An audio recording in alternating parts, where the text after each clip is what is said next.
বন্ধুরা আবার একটা নতুন ভিডিও নিয়ে আপনাদের সামনে উপস্থিত হয়েছি কাঠের ডিজাইন 91 চ্যানেলে। আর এটা দেখাবো, এটা আমার অর্ডার দিয়েছিল। এই যে কাজটা লোকে বলে না যে বাঘের থাবা করে দিতে হবে, সেই বাঘের থাবা করতে গিয়ে আমি এই ভিডিওটা বানাচ্ছি। বাঘের থাবা করতে গিয়ে কি কি জিনিসগুলো একটু লক্ষ্য রাখবেন সেগুলো দেখুন।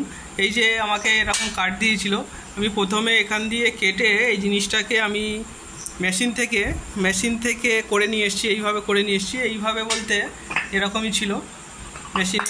এই যে দাগটা দেখতে পাচ্ছ, এই দাগগুলো ছিল না, এই এরকমই ছিল, এই এরকম ঢালে ছিল।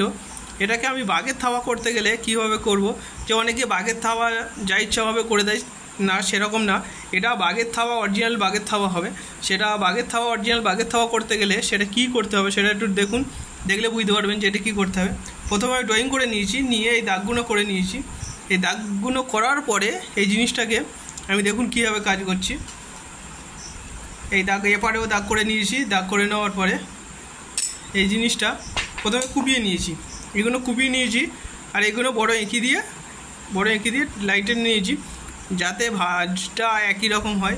আর এটা আমি একটা কমপ্লিট করেছি, এটা দেখুন, এটা দেখলে বুঝতে পারবেন। এই দেখুন বাঘের নখ, এই যে নখগুলো আছে, এইগুলো দেখলে বুঝতে পারবেন এটা অরিজিনাল বাঘের থাবা। এগুলো বাঘের থাবা করতে গেলে এইভাবে এরকম নখ করতে হয়, এই জিনিসটা এইভাবে করতে হয়। এইভাবে করলে তারপর জিনিসটা সম্পূর্ণ হয়। দেখুন ভালো করে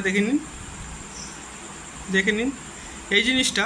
আবার বলছি, এই জিনিসটা আবার এই যে ঢালে এখানে দেখায়, এই যে ঢালে, এই যে বাটালিগুলো যখন মারবেন তখন এই এরকম বাটালি নেবেন, নিয়ে এই ঢালে এইগুলো করবেন।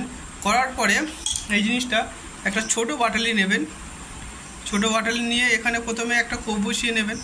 এখানে একটা কোপ বসিয়ে নেবেন, এখানে একটা কোপ বসিয়ে নেবেন, দেখায় এখানে একটা কোপ বসিয়ে নেবেন।